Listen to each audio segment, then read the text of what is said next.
Dios les bendiga, hermanos. Amén. Qué bueno es estar en la casa del Señor en esta mañana. Y qué grata la compañía. Te bendiga, Jonathan. Saludos especiales. En esta mañana nos proponemos continuar con el tema de las verdades más grandes de todos los tiempos. Y estaremos considerando el Evangelio. Una pregunta de pensamiento crítico. Escuchen bien la pregunta. Porque a veces contestamos así, disparamos de la baqueta y luego yo le doy la contestación y te dice, lo hizo a propósito para que yo la contestara mal. Es para ver si estamos pensando. ¿En qué libro de la Biblia, escuchen bien,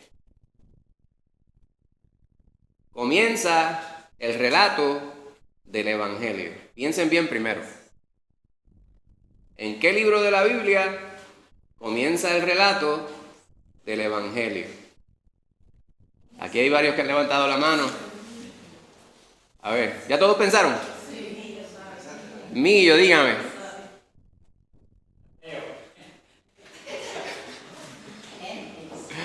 Eso a propósito. Hermana Loria. En Génesis. ¿Verdad? Nosotros llamamos Mateo, Marcos, Lucas y Juan. Estamos acostumbrados a decirle el Evangelio según San Mateo, según San Marcos, según San Lucas, según San Juan. ¿Pero qué significa Evangelio? Buenas noticias. Así que las buenas noticias comienzan desde Génesis. Cuando consideramos el Evangelio, estamos considerando la palabra de Dios. Ahora, ciertamente nosotros hay ciertas palabras que utilizamos para saber de qué estamos hablando y ubicarnos en cada uno de los libros. Cuando hablamos del Evangelio, ciertamente, ¿verdad? Decimos el Evangelio estamos hablando de 4 libros en particular. Sin embargo, las buenas noticias es todo lo que Dios ha preservado para que nosotros podamos en esta mañana estar juntos y deleitarnos en saber que Dios nos ama y saber que Él ha organizado todo de modo que nosotros podamos hacer conforme a lo que Él demanda de su creación. Siendo nosotros, como hemos estado viendo en los estudios de los martes, siendo nosotros su creación máxima. ¿Por qué somos nosotros su creación máxima? Porque estamos creados a su imagen y semejanza. O sea, que no hay ser humano porquería. Perdonen la expresión, aunque usted dice que pero hay personas quienes se empeñan en serlo. Sin embargo, nosotros sabemos que todos los seres humanos han sido creados a imagen y semejanza de Dios, por lo tanto, ninguno es de ser menospreciado. Y sé que esto entra, ¿verdad? Entra en un mandato problemático para nosotros, pero sobre eso vamos a estar hablando en esta mañana. La sesión de esta mañana lleva por título El mandamiento más grande. El mandamiento mayor, dice la hermana Eileen, ¿verdad? Y vamos a ver 7 versículos en el Evangelio según San Marcos. Y esto no fue parte del estudio, pues le voy a hacer otra pregunta porque llevamos muchos años considerando la palabra de Dios. A los primeros 3 evangelios en el Nuevo Testamento, Mateo, Marcos y Lucas, ¿cuál es el nombre que utilizamos para referirnos a esos 3 evangelios? Los evangelios sinópticos, ¿verdad? Y eso significa, son 2 palabras en griego que significan ver juntamente. Relatan la historia de Jesús de una manera complementaria. Yo les he recomendado en ocasiones anteriores que hay distintos textos que nos ayudan a poder ver y estudiar esto de la mano, ¿verdad? Porque a veces usted va, por ejemplo, el pasaje que vamos a considerar hoy se encuentra en Marcos 12. Marcos 12. Yo conocí a alguien que se llamaba Marco. Y usted le decía Marcos y decía, no, es en singular. Yo soy uno solo.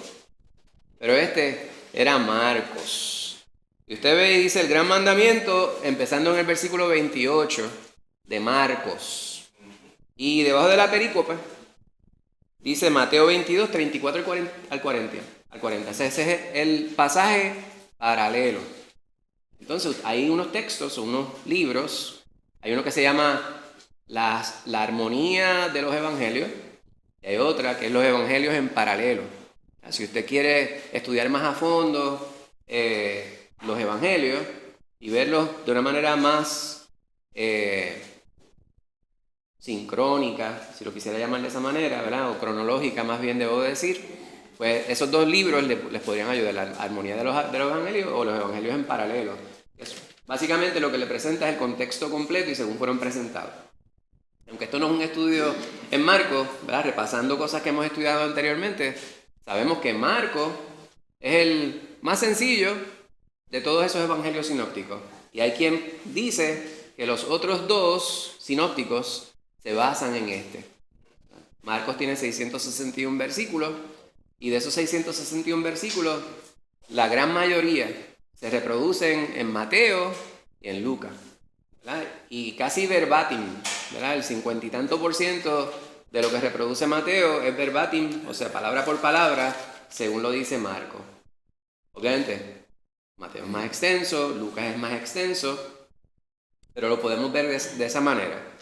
Y todos estos relatos son importantes. Ahora, Marcos se dice que es un relato que no fue basado en sus vivencias con el Señor Jesucristo. ¿Quién escribió Marcos? ¿Alguien que se llamaba? Se me quedaron las estrellitas, hermano Héctor. Si hubiera tenido una estrellita, le daba una. Dice el hermano Héctor que fue alguien que se llamaba Marcos, ¿verdad? Ahora, ¿qué Marcos sería ese? Esto lo hemos dicho anteriormente, solamente repasando para que usted vaya refrescando. Había un libro que se llamaba Juan Marcos, ¿verdad? Ya en el libro de los Hechos 12 se habla sobre ese viaje misionero que dio con Pablo y un familiar de él que se llamaba Bernabé. Pero de camino allá en el capítulo 13, Juan Marcos se rajó, como dicen por ahí en el campo. Se quitó. Disculpe. Con Bernabé, con Ben. Pues dicen que en algunos sitios dicen que Bernabé era el tío de él. En muchos lugares utilizan la palabra primo, que de manera extendida significa familiar cercano, la consanguíneo. Pues cuando iban a dar el próximo viaje, Pablo estaba bien molesto. Y dijo, no, chacho, yo no lo llevo ni de aquí a la esquina, si se rajó la primera vez. Así no lo dice en la Biblia, no lo busque porque no lo dice así. Pero en puertorriqueño eso sería más o menos lo que diría. Pero entonces Bernabé dice, bueno, pues entonces yo tampoco voy. Se ve con Juan Marcos, ¿verdad? Ahora dicen que Marcos recibió mucha información de parte de Pedro. En una de las cartas de Pedro pues habla sobre Marcos. Y mucho de lo que dice Marcos se atribuye a las vivencias que tuvo Pedro, la cual es el registro cuidadosamente. Por lo tanto, el escrito que deja Marcos para nosotros se dice que pudo haber sido poco después de la muerte de Pedro, para el año 65, después de nuestro Señor Jesucristo. Ahí están. Qué hermosa es la historia de la palabra, ¿verdad? Y cuando nosotros vamos y nos adentramos, nos damos cuenta que esto no es simplemente algo que se le ocurrió a alguien de la nada. Dios ideó el que pudiéramos nosotros tener la palabra al día de hoy para poder dar testimonio fidedigno de Él. No es que la gente dice, cuando la gente habla de la fe, dice, pues creen sin ver.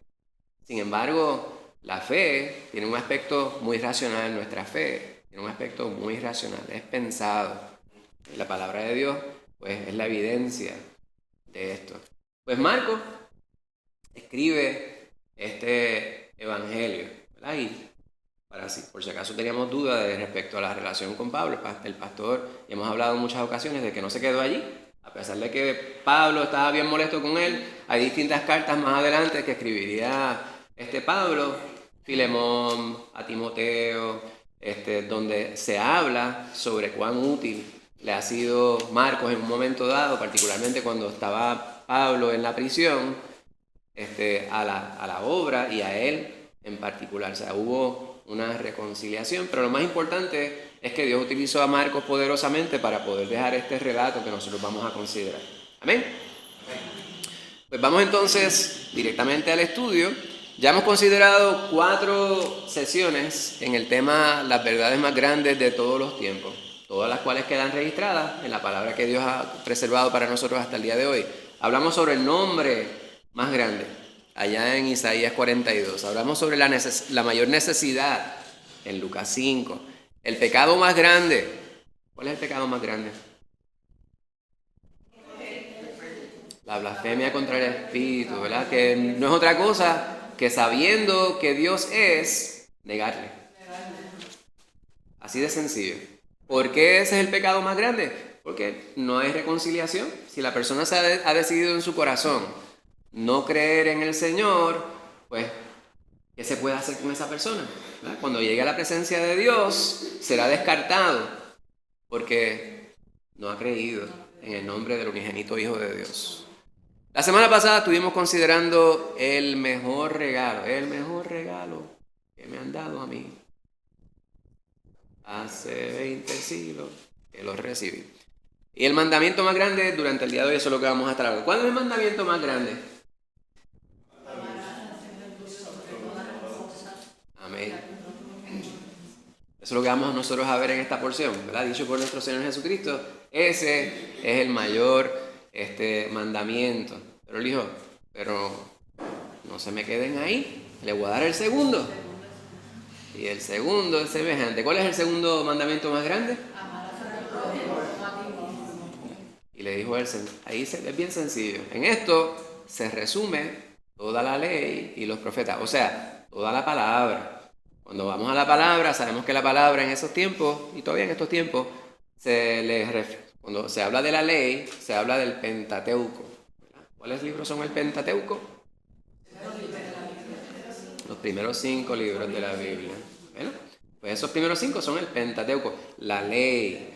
Muchos decían la ley de Moisés, ¿verdad? Porque se les atribuye a él Génesis, Éxodo, esos primeros 5.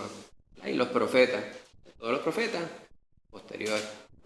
Entonces los profetas están los profetas menores, los profetas mayores. Pues lo que se conocía como la palabra de Dios, esos rollos, ¿verdad? Que no eran libros como los que tenemos nosotros, eran aquellos a los cuales se está refiriendo nuestro Señor Jesucristo cuando contestaba la pregunta que se le estaba formulando. El contexto. Miramos nosotros la palabra del Señor, vemos nosotros en esa semana, el capítulo número 11 de Marcos. Marcos relata la entrada triunfal en Jerusalén. En Puerto Rico, en muchos lugares, cuando se celebra esa semana, ese día de la entrada triunfal, se le llama el domingo de Ramos. Ramos era un alcalde que hubo aquí en Ramos. ¿Por qué de Ramos? Le dicen acá. Exacto. Entonces, pues la costumbre, la tradición, una tradición bonita. El recordar ese momento en el cual el pueblo está recibiendo al rey. Problema allí es que no sabemos exactamente lo que estaba en el corazón de todos ellos. Algunos pensaban que el rey que estaban recibiendo era uno que venía a librarles a ellos del yugo romano. Estaban todos ellos, viva el rey, hosana, hosana, hosana en las alturas. Y estaban recibiendo a ese que venía montado en un pollino de asno, según la profecía. Pues esa semana estaban recibiéndole. El Señor llegó, ellos con las ramas en las manos y él con un látigo. Porque justo después de eso se da la purificación del templo. El Señor fue a denunciar aquello que estaba incorrecto delante de los ojos de Dios. Y luego la higuera maldecida se seca, la autoridad de Jesús. Pero entonces, capítulo 12, vemos ya una confrontación. Venían aquellos quienes querían exponer en evidencia al Señor según ellos. Querían ellos darle una mala representación al Señor y querían buscar de qué manera podían hacerle fallar. Y estas personas eran unos grupos que eran más bien políticos religiosos. Había 3 grupos principales. Estaban los fariseos, estaban los saduceos y estaban los herodianos. Los herodianos eran aquellos quienes estaban a favor del yugo romano, ¿verdad?, del gobierno y el poder romano, porque ellos se beneficiaban. Ellos tenían unos intereses, eran unos pro-imperio. Cualquier similitud con estos tiempos, pues no vaya a hacerlo, porque entonces nos desviamos del estudio. Entonces estaban también aquellos quienes eran llamados los fariseos. Los fariseos eran unos más nacionalistas. Ellos creían más en, pues, que ellos eran el pueblo escogido, pero eran estos líderes en la ley, procuradores intérpretes de la palabra, eran maestros y guardaban unas posiciones muy altas, muy importantes dentro del pueblo y del sistema religioso. Y los saduceos también eran un grupo bastante poderoso, pero no tan numeroso como los fariseos. Pero todos ellos tenían un problema, una quisquilla, como decimos en puertorriqueño, con el Señor Jesucristo. Querían hacerle a él resbalar, querían hacerle tropezar. Y le hacían distintas preguntas. En una porción justo antes, o dos porciones antes, sabemos sobre la cuestión del tributo, que se ha convertido en un refrán al día de hoy, ¿verdad? Querían hacerle fallar, entonces le preguntaban, ven acá, se supone que nosotros estamos dando tributo al César, que era el líder romano. Entonces, si él contestaba que sí, pues entonces iban a decir que él estaba negando su nacionalismo. Si decía que no, entonces iban a acusarle de subversivo. Iba a quedar mal delante del imperio. El Señor le dice, tráiganme una de las monedas que se utiliza para tributar al César. Y le traen una moneda, esa moneda tiene el rostro de César, representando aquel imperio que estaba sobre ellos. Él dice, dad a César lo que es de César y dad a Dios lo que es de Dios. Es una mente infalible.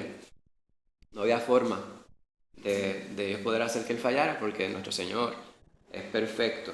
Pues vemos nosotros que todo lo que antecede de la porción que vamos nosotros a considerar ahora tenía que ver precisamente con aquellos quienes le querían hacer tropezar al Señor. La idea central es que nuestra obediencia a Dios se ve en nuestro amor por Él y por los demás. Hay tantas cosas que pudiéramos decir sobre estos 7 versículos que vamos a considerar. Trataremos de ser lo más breve posible, conciso, pero no dejando de profundizar en lo que vamos nosotros a considerar. ¿Amén? Pues la aplicación para la vida, todo lo que leas en la Biblia va a entrar de alguna manera en los 2 mandamientos más importantes, el amor a Dios y el amor al prójimo. Piense usted, hay personas que no se quieren dedicar todo el tiempo, vamos a ver, ¿cuál mandamiento es este? Entonces, no está nada mal que usted recuerde cuáles son los mandamientos, ¿verdad? A veces pensamos en los 10 mandamientos, pero entre los judíos había 2 vertientes. Al menos, ¿verdad? De maestros. Habían aquellos quienes querían ir al microdetalle. Entonces, de una ley, se hacían múltiples leyes. La Mishnah de la cual hemos hablado es un ejemplo de eso. Pero había otros quienes la hacían más sencilla. Por ejemplo, había un maestro que se llamaba Hillel. Dicen que un alumno que se le acercó y le dice, maestro, ¿cómo podría yo resumir la palabra mientras me paro sobre un pie? Y él lo que le quería decir es, es posible yo resumir la ley sin cansarme, ¿verdad? Estando parado sobre una pierna. Y él le dice, todo aquello que aborrezcas que te hagan a ti, no se lo hagas a los demás. La regla de oro que llamamos nosotros, no se lo hagas a los demás. Todo lo demás es comentario. Ve y aprende. Y así fue que le contestó a él. Pues hay muchísimos otros relatos de distintos maestros que hablan sobre cómo se resumía la palabra. Había un maestro que se llamaba Shammai, y ese habló sobre aquellos individuos quienes hablaban mucho sobre la ley de Moisés. Y muchas veces uno piensa, pues la ley de Moisés, pues los 10 mandamientos. Sin embargo, él dice, cuando estaba Moisés allá en el monte Sinaí, el Señor pues le prescribió unas 613 prescripciones, ¿verdad? Reglas, mandamientos. 365 correspondiente a los 10 del año y unos 248 creo que tenían que ver con las generaciones hasta ese momento, las generaciones de la humanidad. Pues 613. Pero cuando usted va a Salmo, ¿verdad? Vayan conmigo brevemente en el libro de los Salmos, Salmos 15, allá David resume en 11 lo que dicen que son 603. Le dice: Jehová, ¿quién habitará en tu tabernáculo? ¿Quién morará en tu monte santo? El que anda en integridad y hace justicia y habla verdad en su corazón, el que no calumnia con su lengua, ni hace mal a su prójimo, ni admite reproche alguno contra su vecino, aquel a cuyos ojos el vil es menospreciado, pero honra a los que temen a Jehová. El que aun jurando en daño suyo, no por eso cambia, y en su dinero no dio a usura, ni contra el inocente admitió cohecho. Un resumen bastante resumido. 11. Usted va a Isaías. En Isaías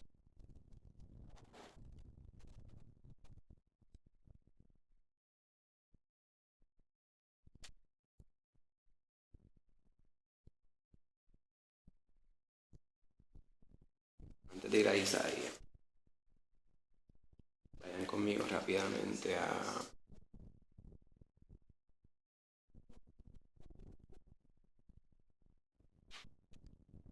No vaya a Isaías, vaya a Miqueas. En Miqueas 6, los versículos del 6 al 8, realmente el 8. Dice el versículo 6 de Miqueas 6, dice: ¿con qué me presentaré ante Jehová y adoraré al Dios Altísimo? El versículo 8 dice: oh hombre, Él te ha declarado lo que es bueno, ¿y qué pide Jehová de ti? Solamente hacer justicia y amar misericordia y humillarte ante tu Dios.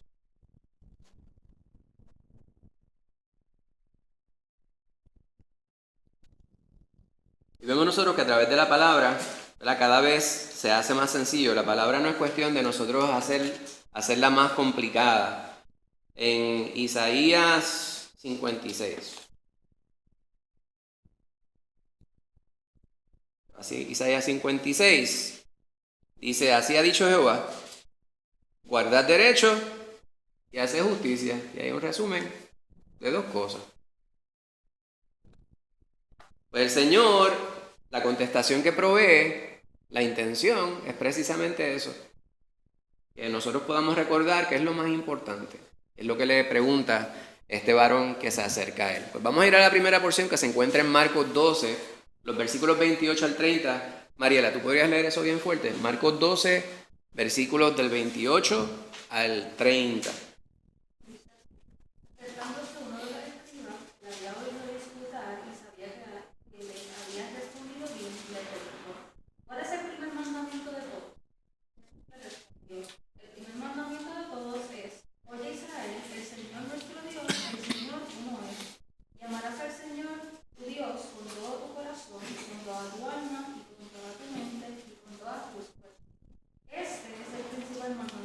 Bendito sea el nombre de Cristo Jesús. Pues esa es la contestación, ¿verdad? Se le acerca uno de los escribas. Cuando usted va allá al pasaje paralelo, que se encuentra en Mateo 22, vaya conmigo ahí, téngame paciencia. Mateo 22, el versículo número 34, dice similar a lo que dice Mariela Andrea cuando lee esta porción. Entonces los fariseos, oyendo que había hecho callar a los saduceos, se juntaron a una. O sea, dijeron: mira, él como que está contestando las cosas y haciendo que la gente quede mal. Pero qué bueno que hizo que los saduceos esos prepotentes quedaran mal. Nosotros vamos entonces ahora a asegurarnos de que él quede mal. Se habían juntado para tramar en contra del Señor. Entonces dice: y uno de ellos, intérprete de la ley, preguntó para tentarle. Marcos dice: se acercó uno de los escribas. Los escribas eran los que se encargaban de hacer copias de la palabra, ¿verdad? No existía la imprenta en ese tiempo. Donde yo trabajo, hay una oficina que es de impresión. Entonces yo llego allí y le digo al que trabaja allí, le digo, ¿me puedes dar una impresión? Y él me dice, sí. Y yo le digo, no es ese tipo de impresión lo que yo quiero. Podrías pasarme esto, pero quiero que lo pases a mano. Y él me dice, Naya, el tiempo de los escribas pasó. Para ese tiempo, ¿usted quería una copia? O sea, ahora usted dice, necesito 50 copias de este papel y te lo dan en un momento. En aquel momento tú le decías, necesito 50 copias de eso y te hacían. Porque ellos se dedican, mire, con mucha minucia, con mucho cuidado, ir sobre palabras, o sea, de una manera bien cuidadosa. Cada uno de los puntos tenía que estar ahí. Los puntos y las comas tenían que estar donde correspondía.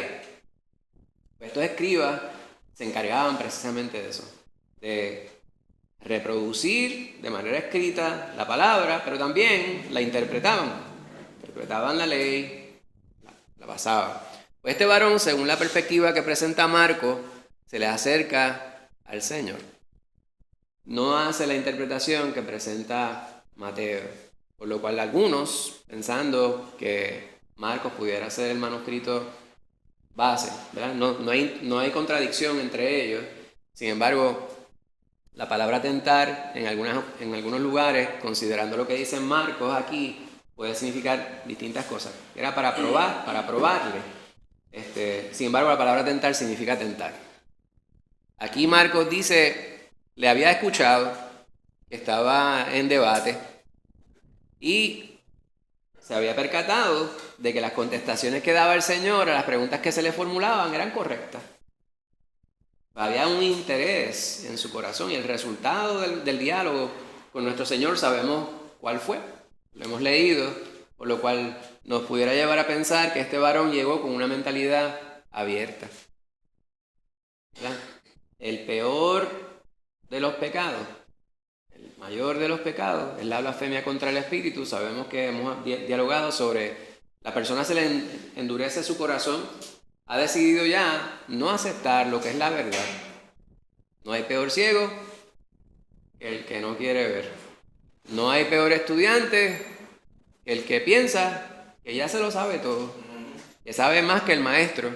Y llega el momento de que está confrontado con la verdad y como sabe más que el maestro, pues no acepta aquello que es verdad, que a todas luces está delante de ellos.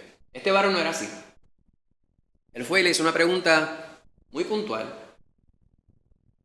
Considerando, ¿verdad? Habíamos hablado que había dos vertientes al menos de aquellos quienes enseñaban. Aquellos quienes buscaban la superminucia y añadían a lo que había, ¿verdad? La ley. Una ley se convertía en 65 leyes. Quería que Dios delante de él le presentara lo que era una ley para él poder considerar esa gran verdad. Y el Señor comienza con algo que todo el pueblo podía identificarse. Oye, Israel. Si yo le digo a ¿ustedes se saben el Padre Nuestro? Me dice, pues seguro. La tradición, ¿verdad? La oración modelo que presenta a Cristo Jesús en nuestro país y tal vez en toda Latinoamérica y hasta en los Estados Unidos, lugares de angloparlantes, en inglés, the Our Father. Our Father who art in heaven, hallowed be thy name. En español, Padre nuestro que estás en los cielos, santificado sea tu nombre. Las personas saben, cuando decimos el Padre nuestro, sabemos de qué oración estamos hablando. Pues el pueblo judío, cuando escuchaban, oye Israel, rápido se remontaban los pasajes que se les habían sido enseñados. ¿Verdad? Allá en Deuteronomio, que era parte de la prueba corta que algunos de ustedes sí hicieron, yo coloqué la prueba corta el viernes, para que ustedes se prepararan para el estudio de hoy. ¿Cuántos de ustedes la pudieron hacer? Están bastante sencillas las pruebas. Y si hay alguien que las está evitando por decir, pues para que el hermano James no se dé cuenta de que yo no sé, yo no reviso los resultados. Simplemente están allí para darle un incentivo de modo que usted pueda accederlas y tenga una forma de estudiar y ver algunos enfoques. Eran 10 preguntas de selección múltiple, bastante sencilla, hermana Eileen.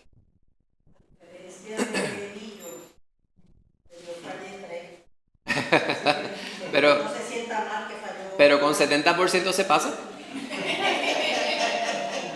Si hubiese sacado 4 malas, pues entonces tenía que repetir la clase.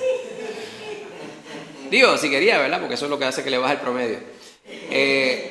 Pues esa prueba, una de las preguntas, era uno de los libros del Antiguo Testamento, que no necesariamente está detallado dentro del pasaje como tal, pero si usted leyó con cuidado, pues es que haya mirado la nota al calce o si vio el manual, la que se habla precisamente sobre esto. Pues se habla sobre la Shema. Shema, en judío, en hebreo, quería decir oye o escucha. Es la forma imperativa. Una expresión imperativa es un mandato. Cuando yo digo escucha, siéntate, ven, esas son expresiones imperativas. Ven es la forma imperativa de ir. Ir es una forma bien sencilla. La forma base de esa expresión. Dios te bendiga.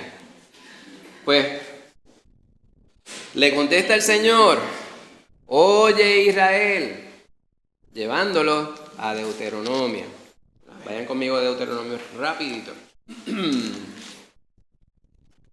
Deuteronomio, el capítulo número 6. Ahí está la Shema. Dice, y de hecho, la perícopa, ahí en el capítulo 6 de Deuteronomio, dice el gran mandamiento. Versículo 4 dice, oye Israel, Jehová nuestro Dios, Jehová uno es. Y amarás a Jehová tu Dios de todo tu corazón y de toda tu alma y con todas tus fuerzas. Y estas palabras que yo te mando hoy estarán sobre tu corazón. Y esto, pues los judíos lo tomaban bien literal. O sea, había algo que se llamaba filacteria, que lo colocaban en las puertas de las entradas de las casas y en las entradas de las habitaciones. Era un cilindro que se ponía. Entonces también lo tenía en la filactería. Eran un pedazo una hebra que tenían en las mangas y también a veces sobre la frente. Y cuando oraban, esto le ayudaba a ellos a recordar. Pues iba sobre esto. El Señor tu Dios, uno es. Entonces hace un énfasis en 4 cosas. ¿De qué manera se amará al Señor? Con todo, con toda el alma y con toda la mente.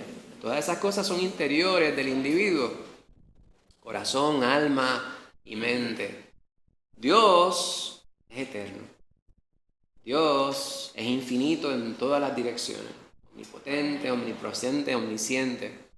Nosotros cuando le amamos, tenemos que amar dentro de nuestras capacidades, ¿verdad? Con toda la intensidad que nosotros podamos.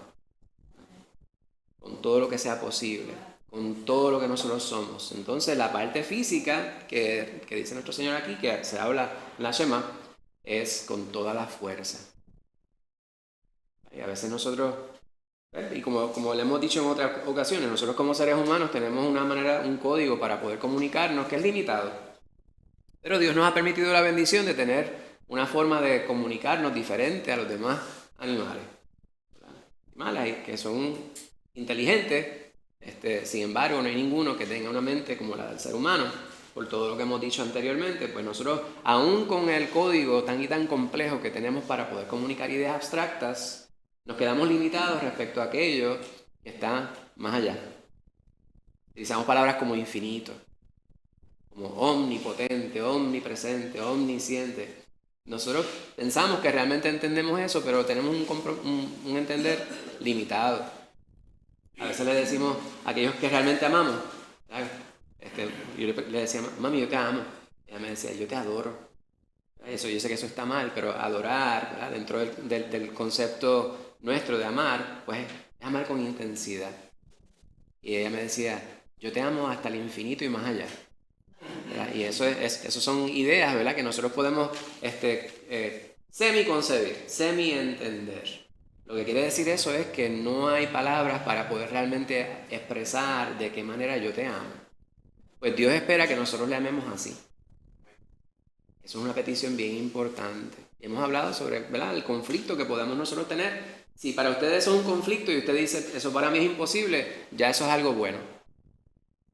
Porque ya estás queriendo entender las limitaciones que tú tienes para poder realmente ser como Dios quiere que tú seas. Y cuando entendemos que tenemos limitaciones, sabemos que estamos a la merced de Dios. Tenemos que arrojarnos a sus pies, porque para Él no hay nada imposible.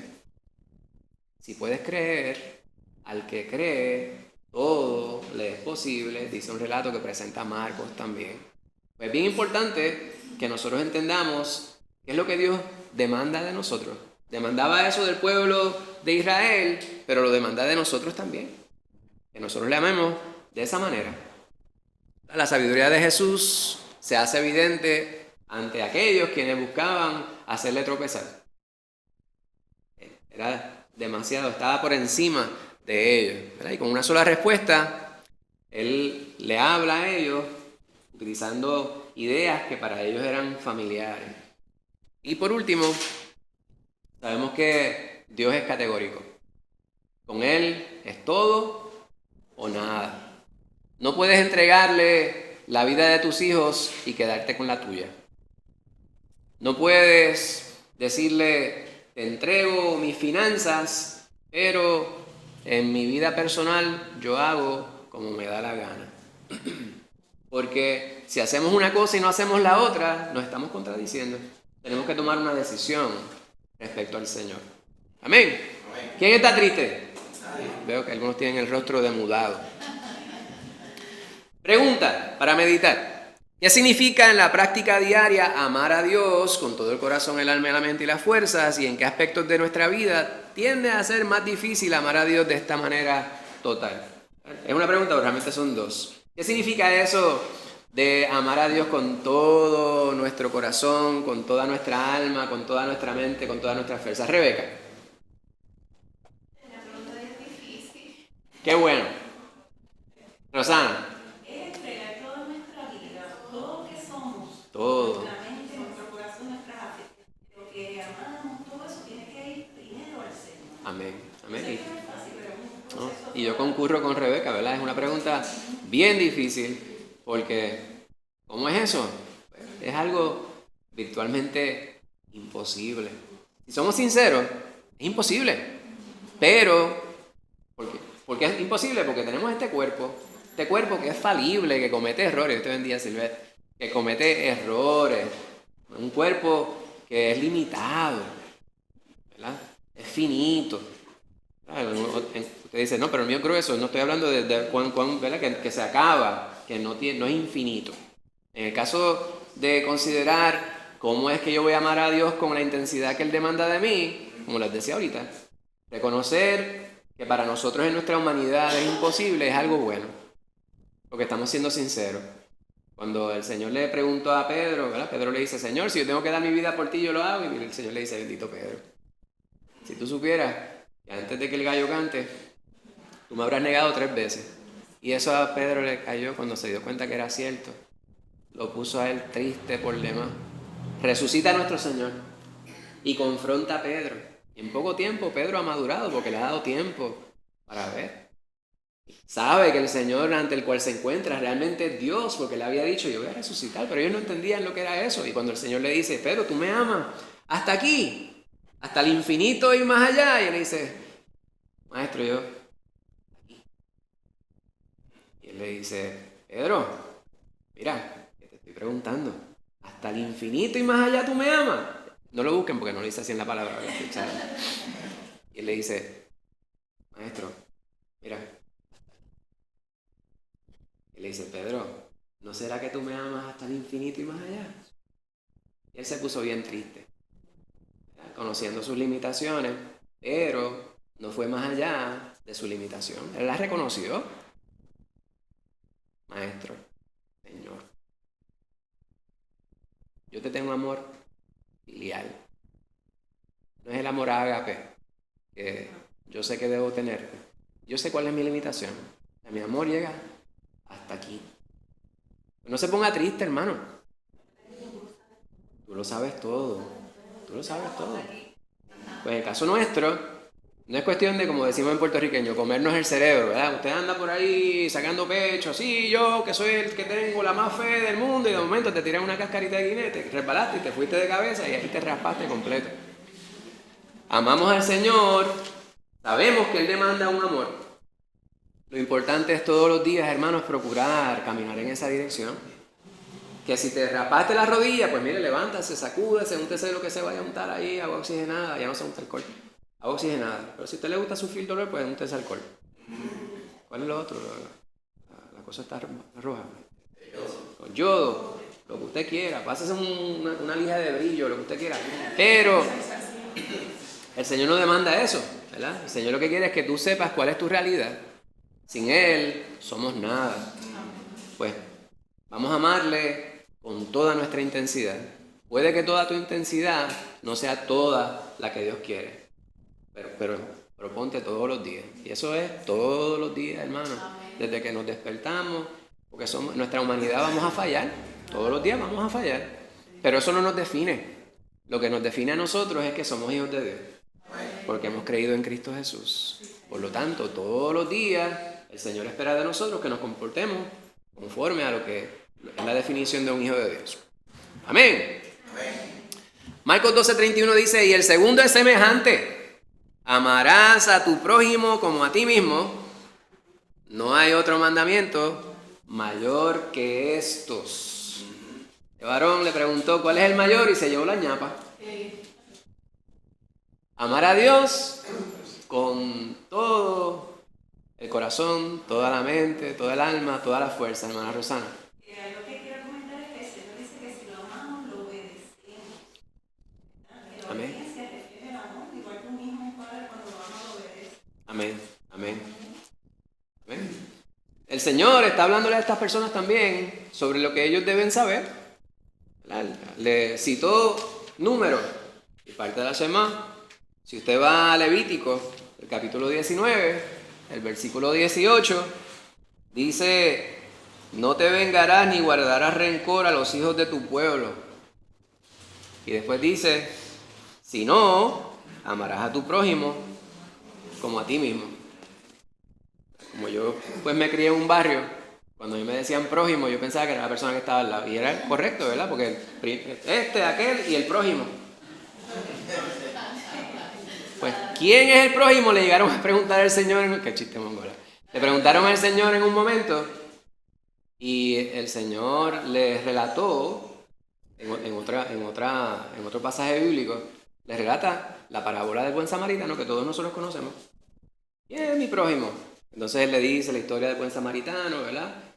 ¿Quién era el prójimo? ¿Quién era el prójimo de aquel? Pues el que le hizo bien. Pero realmente prójimo es todo el que está cercano o lejano a nosotros. Todas las personas son nuestro prójimo. En distintas ocasiones hemos cambiado la definición de la palabra amable. Usted dice, una persona amable es una persona gentil, una persona que se comporta bien, que no habla mal de los demás, pero lo llevamos a otra perspectiva y decimos, una persona amable es una persona que es fácil de amar. Y hay gente que usted dice, a mí se me hace fácil amar a Millo, porque Millo, un canto de pan. Millo se deja amar. A Millo, yo le pego el vellón y Millo me mira de lado y se ríe hasta que le toca a él, ¿verdad? Pues entonces, cuando le toca a él, pues me dice, aguanta presión ahora. Pues así es el detalle, ¿verdad? Pues nos amamos mutuamente, ¿verdad? Yo soy amable para él es amable para mí. ¿Por qué? Porque somos hijos de Dios, somos hermanos en Cristo y pues no se nos hace difícil amar. Mira a su alrededor, aquí usted se le hace difícil amar aquí. ¿Verdad? Obviamente no en todos los sitios es lo mismo, hay lugares que hay personas que usted tiene que orar, Señor, dame amor para fulano de tal. Pero así debe ser siempre, para todas las personas, debemos amar a todas las personas. Y el Señor nos manda a que amemos aun aquellos que a nosotros se nos hace difícil amar. Porque dice a tu prójimo, como a ti mismo. Y a veces yo digo, ¿verdad? En broma, yo digo, hay gente que yo no quisiera que me amaran de la manera que se aman ellos, porque es evidente que no se aman. Usted ve que va en la carretera número 2 corriendo 90 millas por hora. Yo no quiero que se me ame de la manera que se ama. se le revienta una goma y se va a 16 vueltas por la calle o se lleva a alguien enredado, pues esa persona realmente no ama de la manera que Dios quiere que amemos. Sin embargo, cuando Él dice esto, Él sabe que nosotros partimos de la premisa que todas las personas se aman algo, ¿verdad? Usted esta mañana se levantó y se aseó, lo más seguro desayunó, queriendo decir que usted se cuida. Si se cuida es porque usted se ama. Pues el Señor quiere que usted ame a los demás y procure el bienestar de ellos de la misma manera que usted procura el bienestar suyo. En otro lugar se habla de la regla de oro. Hacer a los demás según quisieras que hicieran contigo. No es no hagas a los demás, es haz a los demás. Es otro imperativo. Vamos a hacer a los demás según nosotros quisiéramos que se hiciera con nosotros. Ese es el verdadero amor. Pero hay que partir de lo más importante, de la base, ¿verdad? Del origen del amor. Si amamos a Dios de la manera que Él quiere que le amemos, entonces estamos preparados para poder amar de la manera correcta. Les he hablado en distintas ocasiones del conflicto que yo tenía respecto a amar a Dios sobre todas las cosas. Y decía, es imposible, Señor. Tú me has entregado una familia y yo sé que tú me estás demandando esto, pero quiero ser sincero contigo. Yo no te puedo amar de la manera que tú me estás pidiendo. Y pues, yo no vi el rostro de Dios, pero yo me imagino que se reía. O se sonreía escuchando mi sinceridad. Decía, yo amo a mi esposa con toda intensidad, amo a mis hijos, están aquí conmigo y doy mi vida por ellos. Pero amarte a ti por encima de ellos, hasta que Dios me reveló, ¿verdad? Me dio madurez, me dio sabiduría a través de la palabra. Y aprendí que amando a Dios de la manera que Él quiere y demanda ser amado, entonces estaba yo en la posición de amar a mis hijos y a mi esposa de la manera que ellos merecen, o de la manera que Dios requiere de mí como la cabeza de ese hogar. Pues lo mismo sucede, hermano, si usted no haya amor para amar a su prójimo de la manera que Dios demanda de nosotros, pues busquemos en la palabra, pongámosle a Él primero, y cuando ponemos a Dios primero, todas las demás cosas caen en su sitio. Por lo tanto, estaremos capacitados y preparados para poder amar al prójimo de la manera que Dios quiere, aun aquellas personas quienes tal vez por encima nos parecen poco amables. Bendito sea el Señor. Pues, más fácil adelante.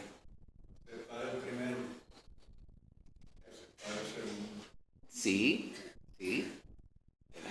Pero el primero demanda el segundo. Porque si no hacemos el segundo, no estamos amando a Dios como Él demanda ser amado. Entonces no estamos amando con toda el alma, con toda la mente. Porque la hermana Rosana decía ahorita, ¿verdad? Amor equivale a obediencia. Si no estamos obedeciendo en lo que Dios manda que nosotros hagamos, pues entonces realmente estamos... Amor filial, hasta aquí, Señor. ¿Verdad? Le estamos negando. Pero... ¿Qué seríamos si todo el mundo aceptara esos dos mandamientos? Correcto. ¿Verdad? Tengo una preguntita por aquí respecto a esta porción. ¿De qué manera podemos demostrar amor verdadero hacia nuestro prójimo en una sociedad donde muchas relaciones son superficiales o interesadas? ¿Cómo podemos demostrar amor en esta sociedad tan difícil? De momento le pasa a alguien por el lado y se estaciona un carro frente a su casa con el boceteo. ¿Cómo usted ama a esa persona? Se ora. Ahora, no me malentienda. Parte del amor tiene que ver con la corrección. Mi trabajo secular, yo tengo que trabajar con jóvenes todo el tiempo. De momento yo voy caminando por un pasillo y viene uno y le dice a otro, ¡mira! Y la palabra que le sigue es una palabra bien grande. Y si siguen hablando y yo me detengo de presentado. Parte de mi trabajo es ser presentado. Yo le digo, oiga, tú no te llamas así, ¿verdad? No, mire, que nosotros los jóvenes hablamos así. Pero es que yo no he escuchado a todos los jóvenes hablando así. ¿Sabes lo que significa esa palabra? Porque es un estudiante. Por lo tanto, yo pensaría que usted sabe lo que quiere decir esa palabra. Esa palabra es bien fea. Y si este es tu amigo, sí, pues es una definición diferente de lo que es amigo. Pues esa corrección es una corrección que es porque yo les amo. Si a mí no me importara, pues no me interesaría cuál sería el resultado de esa relación y esas palabrotas que están utilizando ellos, ¿verdad? Porque estamos preparando profesionales. Ana Lucy. Creo que viendo a las personas como almas, ¿verdad? No mirando el físico, si es una liberada, pobre. Y cuando hacer el bien a esa persona o a cualquiera, aunque no te lo hagan a ti, porque es tu parte, es la parte de otro. Exacto. ¿Ven? Pues demostrar amor por el prójimo.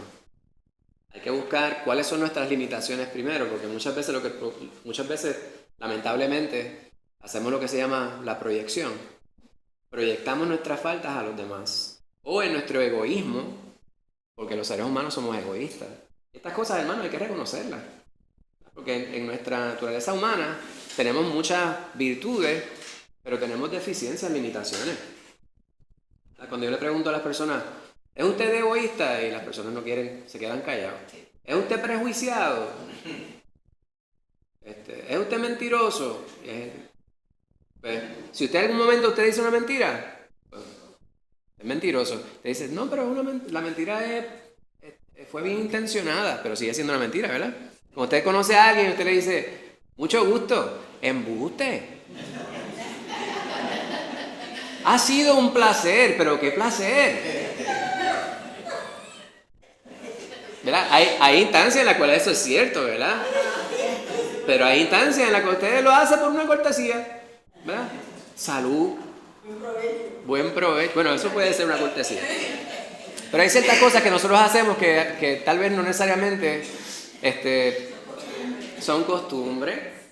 Pues el egoísmo, si yo procuro para mí, en alguna instancia lo reconozco, pues eso me hace egoísta.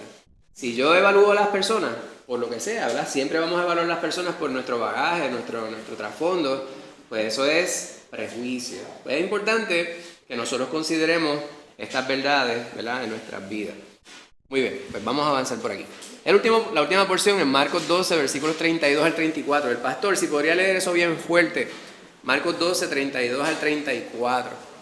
Entonces el escriba le dijo, bien maestro, ¿verdad has dicho que uno es Dios y no hay otro fuera de él? Y amarle con todo el corazón, con todo el entendimiento, con todo el alma y con todas las fuerzas, y amar al prójimo como a uno mismo, es más que todos los holocaustos y sacrificios. Jesús entonces, viendo que había respondido sabiamente, le dijo, no estás lejos del reino de Dios. Y ya ninguno osaba preguntarle. Qué buen desenlace.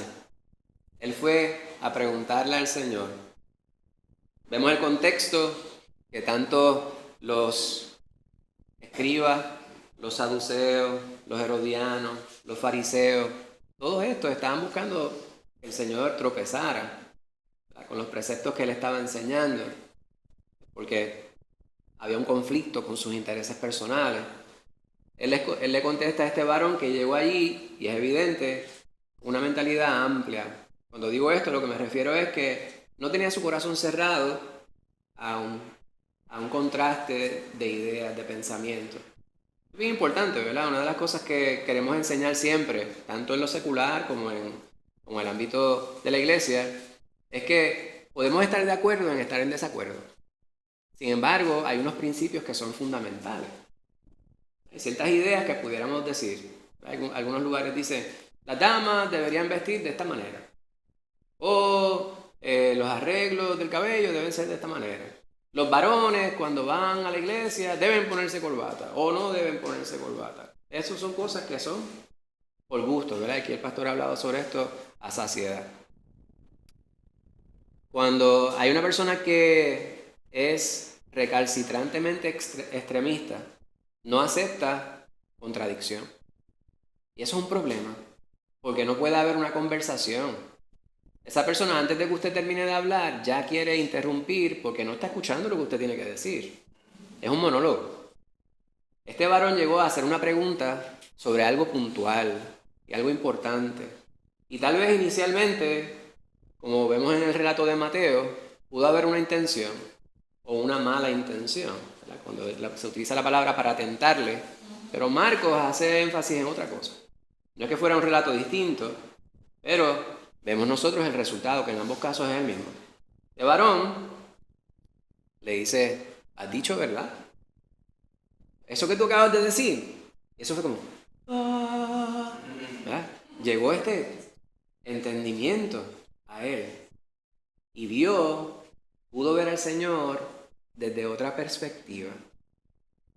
Y sus palabras, el Señor no escuchó solamente sus palabras, sino estoy seguro que pudo ver su corazón. ¿Verdad? Pudo ver su intención, el cambio en su actitud. Y le dice algo bien importante. Él le dice algo que es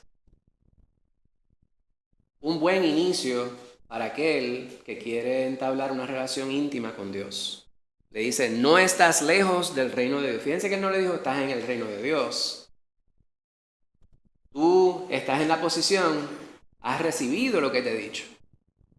Has cambiado tu perspectiva limitada, recalcitrante, extremista de los demás compañeros con los cuales tú te identificabas, y al recibir lo que te estoy diciendo, estás a la puerta de la salvación. Cuando nosotros recibimos la palabra de Dios y decimos, esa es la palabra de verdad, no estamos lejos del reino de Dios.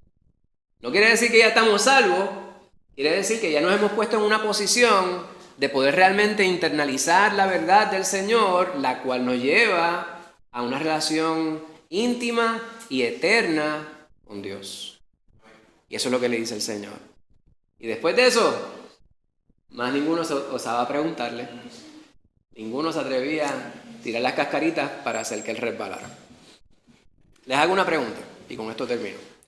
¿Qué nos enseña la respuesta de Jesús sobre la diferencia entre la religión externa, los ritos y las normas, y la verdadera relación con Dios basada en el amor?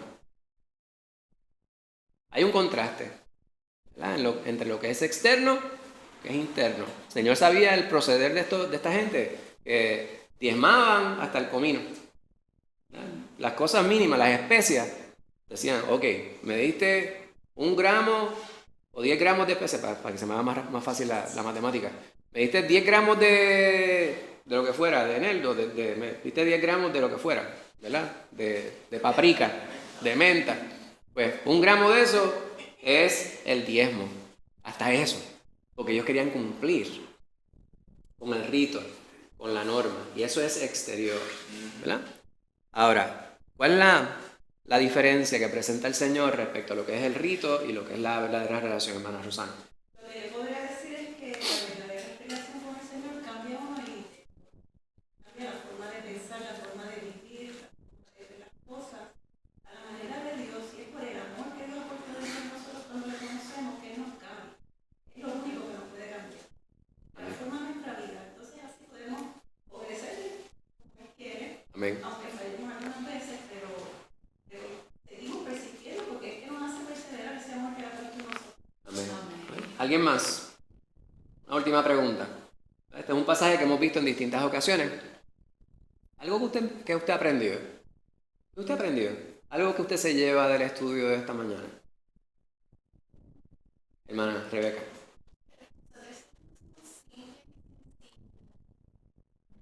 Amén. No como nosotros, que somos complicados y a veces exageramos las cosas, ¿verdad? Pues, y la palabra del Señor es así. Muchas gracias, hermana Rebeca.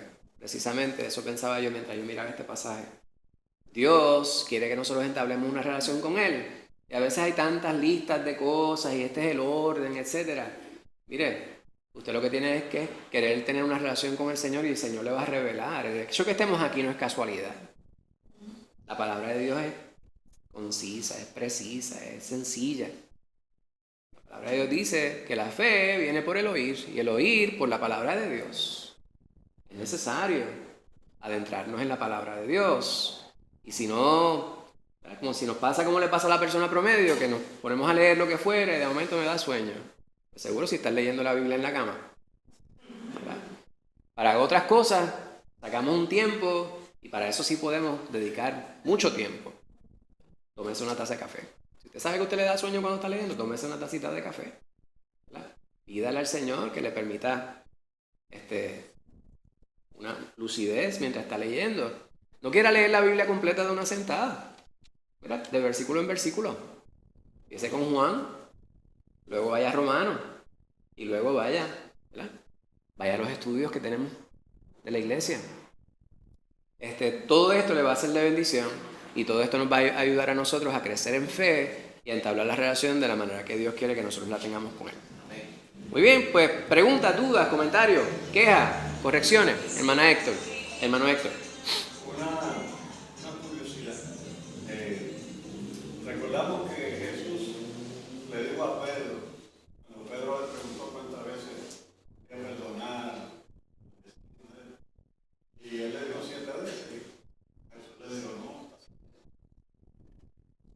Pues resulta que leyendo Génesis, encontré un término donde varias generaciones caen, como 6 o 7 generaciones más tarde, por alguna razón que todavía no he entendido, se repite los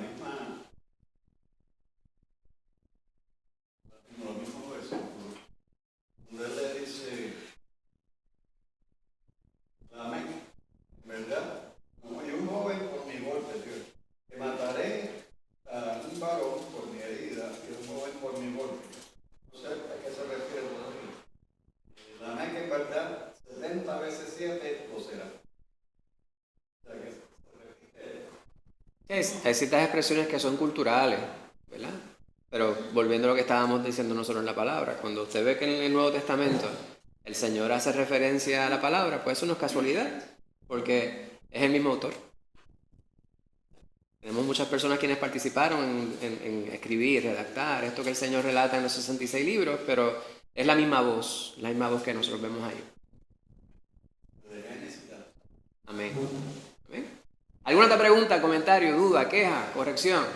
¿No? Pues, hermana Loriana. Animar a los hermanos que los martes estamos estudiando la Biblia libro por libro, o sea que ya empezamos con Génesis y vamos a estar unos cuantos años, pero si queremos aprender más de la palabra de Dios, específicamente, ¿verdad? Con más detalle, pues los martes.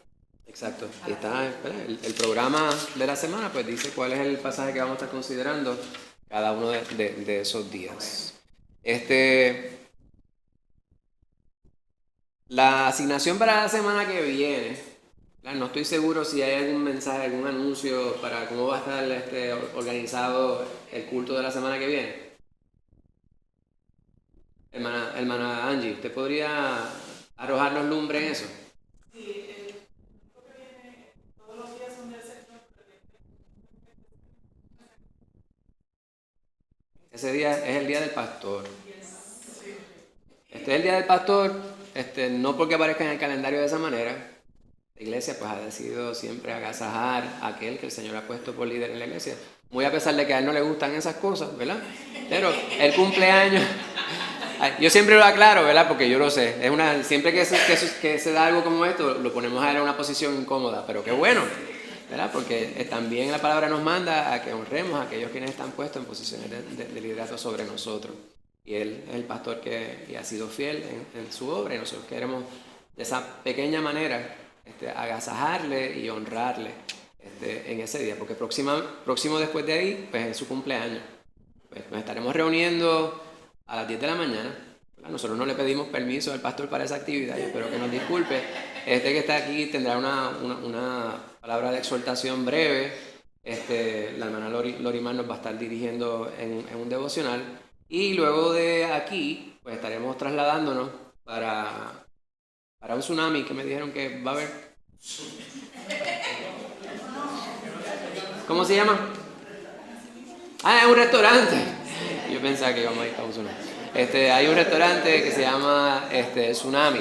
Ahí nos vamos a reunir y entonces allí, en ese lugar, pues entonces tendremos un programa en el cual pues los hermanos tendrán espacio para poder también hablar y obviamente degustar de un almuerzo juntos. ¿Se me quedó algo, hermana Yandi?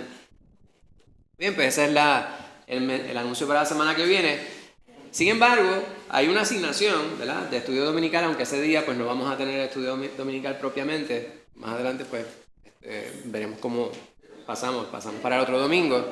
El regreso más importante Ese es el estudio, el título de la sesión número 6, la última sesión en el tema Las verdades más grandes de todos los tiempos. Su asignación para ese día es 1 Tesalonicenses 4, desde el versículo 16 hasta 1 Tesalonicenses 5, versículo número 8.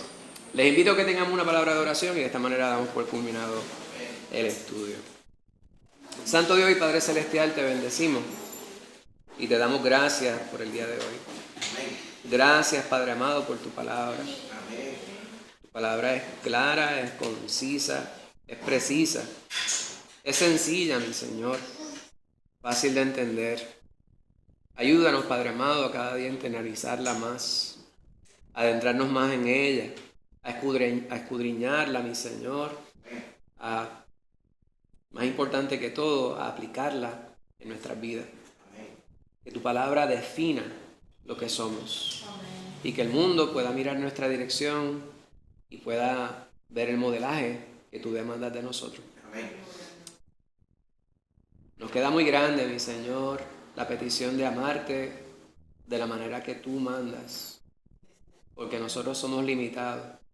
Por eso nos ponemos ante ti, pidiéndote perdón por no cumplir con esto en las instancias que no lo hacemos, pidiéndote, Señor, que tú nos amoldes a ti y nos ayudes a cada día a acercarnos más a la perfección, a ser más como tú eres, mi Señor, para que nuestra vida realmente cobre el significado para la cual tú la hiciste.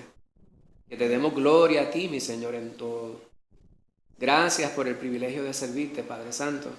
Gracias por mis hermanos preciosos quienes se dan cita en este lugar.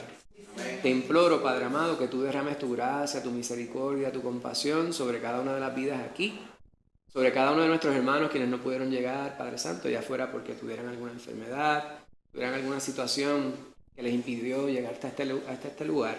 Alcánzales donde están. Mira también a aquellos quienes tenemos en nuestras mentes y nuestros corazones, quienes aún no te conocen, mi Señor. Allégate a ellos, Padre Santo, toca su corazón y ayúdales, mi Señor, a tener la sabiduría necesaria para reconocer tu presencia. Te imploramos ahora que te quedes con nosotros, que bendigas de manera especial a nuestro pastor, que habrá de traer tu palabra predicada. Permite que esta fluya de la manera poderosa, mi Señor, que tú quieres que fluya. Ayuda, mi Señor, a tu siervo, en la humildad que tú quieres poner en su corazón, comunicarnos el mensaje, Padre Santo, y a cada uno de nosotros a permanecer atentos a tu voz, de modo que podamos ser corregidos, podamos ser redarguidos y bendecidos con tu palabra de la manera que tú quieres que lo seamos. En el nombre de Cristo Jesús te pedimos todo esto. Amén.